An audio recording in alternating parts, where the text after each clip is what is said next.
Hi friends, welcome to అక్షయ పాత్ర.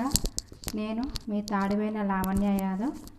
Friends, ఈరోజు మనం చేసుకోబోయే రెసిపీ చేపల పులుసు. మనం ఇవాళ చేపల పులుసు తీసుకుందాం. నేను ఇలా చేపలు క్లీన్ చేసుకొని పెట్టుకున్నాను. ఈ చేపలు మనం ఎలా క్లీన్ చేశానంటే అది కూడా నేను చెప్తాను ఇప్పుడు. దీనిలోకి కొంచెం ఉప్పు, కొంచెం పెరుగు వేసుకొని, ఉప్పు వేసుకొని, పసుపు వేసుకొని, ఒక నిమ్మకాయ అట్లా పిండేసుకొని క్లీన్ చేసుకున్నామంటే దీనిలో ఉన్న నీచు వాసన అనేది పోతుంది. మనం క్లీన్ చేసుకునే దాన్ని బట్టే ఉంటుంది. చేపలు నీసు వాసన ఉండదన్నమాట. ఇట్లా మజ్జిగ పెరుగు వేసుకొని క్లీన్ చేసుకోవడం వల్ల నీసు వాసన లేకుండా ఉంటుంది. మరి దీనిలో కావాల్సినవి చూసేద్దాం ఫ్రెండ్స్. ఇప్పుడు ధనియాలు ఇలా 2 టేబుల్ స్పూన్ ధనియాలు వేయించి పెట్టుకున్నాను. చెక్క, లవంగం, ధనియాలు ఈ 3 ఉన్నాయి. ఇవి వేయించి పెట్టుకున్నాను. అల్లం, వెల్లుల్లి, కొంచెం అల్లము, కొంచెం అల్లం, వెల్లుల్లి ఇట్లా పొడుగా కట్ చేసి పెట్టుకున్న పచ్చిమిర్చి, నేను 4 మిరపకాయలు తీసుకున్నాను.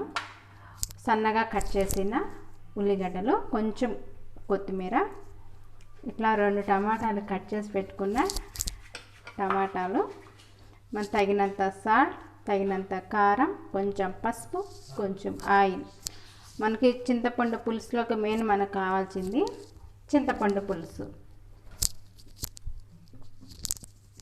ఇప్పుడు మనం మిక్సీ జార్ తీసుకొని వేయించి పెట్టుకున్న ధనియాలు మిక్సీ జార్లోకి వేసుకుందాం.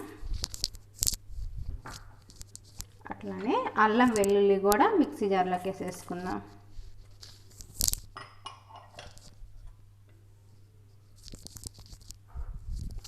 ఈ టమాటాలను కూడా మనం మిక్సీ పట్టేసుకుందాం.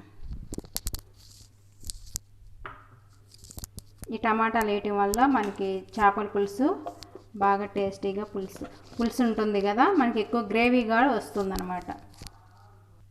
ఫ్రెండ్స్, మనం మిక్సీ పట్టుకున్నాం కదా, మనకి మసాలా రెడీ అయిపోయింది. మనం ముందుగా స్టవ్ వెలిగించుకుందాం. ఇప్పుడు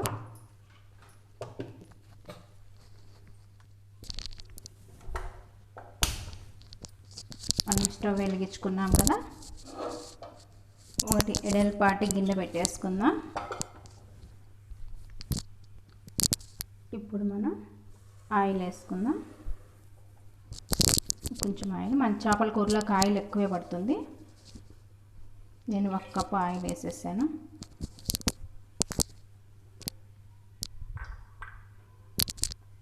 ఇప్పుడు ఆయిల్ కొంచెం హీట్ అవ్వని. మనకి ఆయిల్ హీట్ అయింది కదా, సన్నగా కట్ చేసి పెట్టుకున్న ఉల్లిగడ్డలు కూడా ఆయిల్లోకి వేసేస్తున్నాం.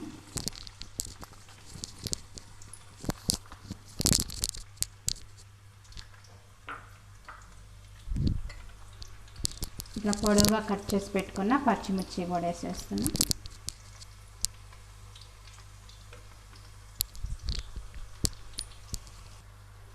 కరివేపాకు, కొంచెం కరివేపాకు వేసేస్తున్నాం.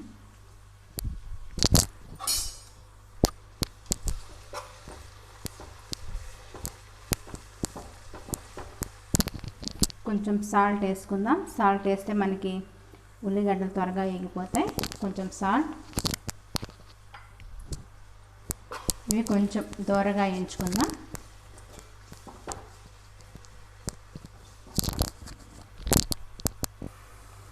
మనకి ఉల్లిగడ్డలు వేగిపోయాయి. మనం మిక్సీ పట్టుకున్నాం కదా, మసాలాను కూడా ఇందులోకి వేసేసుకుందాం.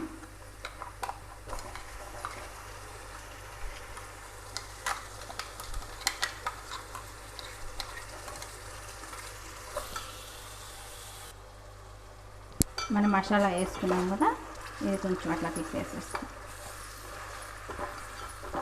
ఇప్పుడు కొంచెం పసుపు కూడా వేసేసుకుందాం. మన కారము ఎంత సరిపోతుందో అంత కారము.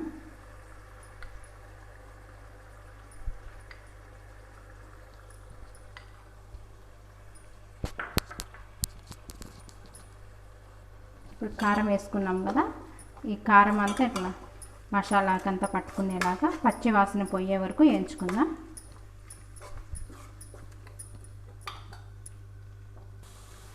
మనం కొంచెం సాల్ట్ వేసుకుందాం.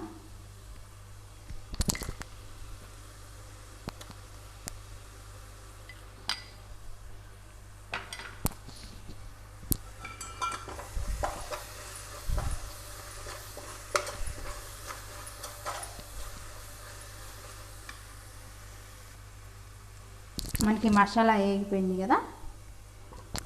ఇప్పుడు మనం క్లీన్ చేసి పెట్టుకున్న చేపల్ని దీనిలో పెట్టేసుకుందాం.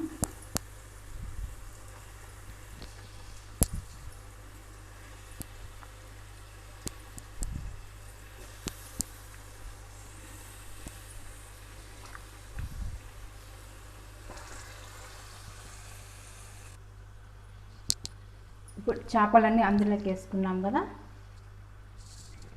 ఇప్పుడు మనం చింతపండు పులుసు,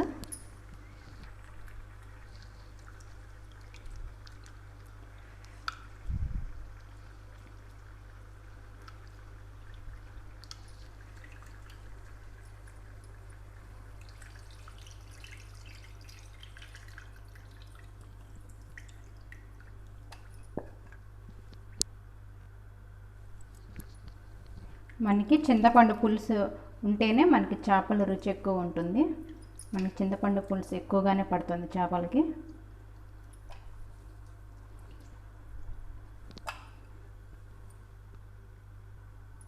ఇప్పుడు మనం చింతపండు పులుసు పిండి వేసుకున్నాం కదా.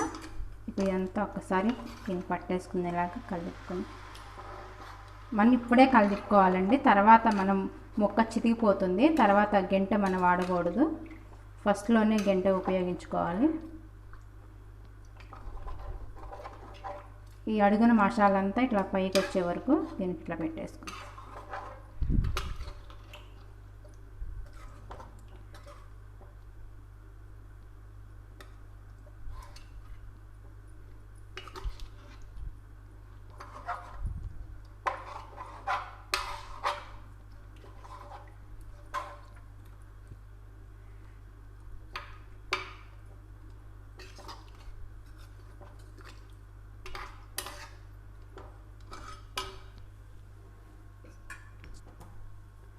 కొంచెం వాటర్ పోసుకుందాం.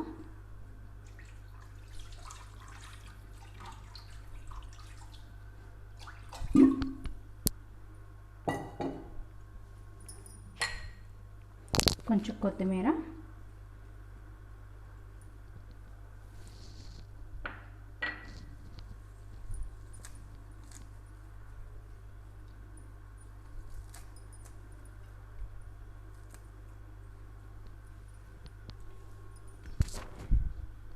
ఇప్పుడు మనం మూత పెట్టేసుకుందాము. ఒక 15 నిమిషాలు ఆగితే మన కూర రెడీ అయిపోతుంది. ఒక 15 నిమిషాల తర్వాత మనం మూత తీసుకుందాం. ఫ్రెండ్స్, మనకి 15 నిమిషాలు అయిపోయింది కదా. మనకి చేపల కూర రెడీ అయిందా లేదా చూసేద్దాం. మనకి చేపల కూర రెడీ అయిపోయింది.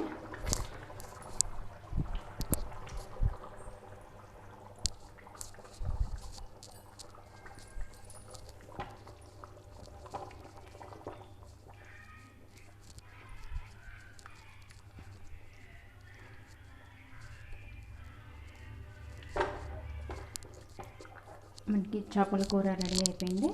ఇప్పుడు మనం దీన్ని స్టవ్ ఆఫ్ చేసుకొని ఒక బౌల్లో పెట్టేసుకుందాం.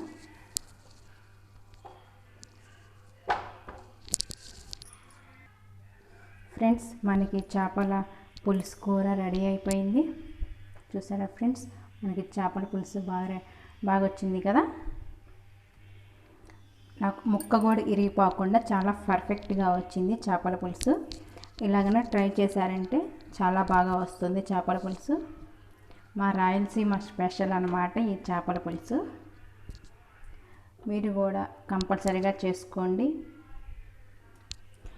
ఫ్రెండ్స్, మీకు ఈ వీడియో నచ్చినట్టయితే లైక్ చేయండి, షేర్ చేయండి, సబ్స్క్రైబ్ చేయండి. ప్లీజ్ సబ్స్క్రైబ్ అక్షయ పాత్ర. Boy friend. ఇంకో వీడియోతో రేపు మీ ముందుకు వస్తాను.